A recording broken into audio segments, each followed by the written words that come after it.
सर्वप्रथम मी महाराष्ट्राच्या सगळ्या जनतेला आज गणेश स्थापनेच्या मनापासून शुभेच्छा देतो आणि विघ्नहर्ता सुखकर्ता असं गणेशजीला आपण सगळेजण म्हणतो आणि त्याच्यामुळे माझ्या महाराष्ट्राला, महाराष्ट्राच्या जनतेला सगळ्यांना सुखी आणि समृद्धीने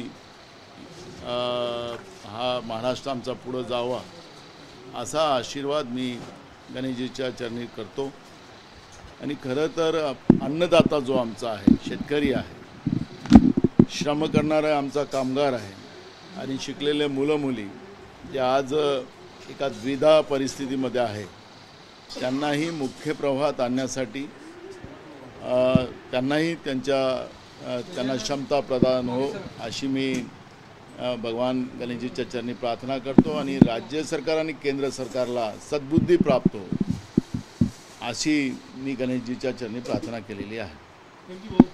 राष्ट्रीय स्वयंसेवक संघाचं 3 दिवसाचं शिबिर सुरू आहे, तिथे सरसंघचालक स्वतः बोलत आहे आणि आज पहिलं जे पुष्प झालं त्याच्यामध्ये गाव समाज आणि राष्ट्रसंघाचा आत्मा असल्याचं त्यांनी म्हटलं। 3 दिवस हे संपूर्ण विचार मांडणारा स्वतः सरसंघचालक दिल्लीमध्ये।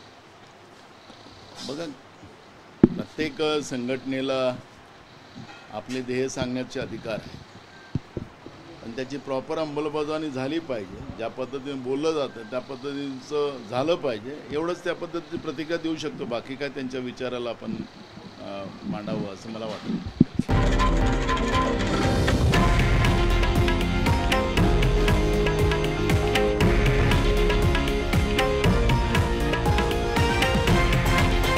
हे आहे देशातील नंबर 1 न्यूज नेटवर्क आणि आपण पाहत आहात TV9 मराठी, एकमेव।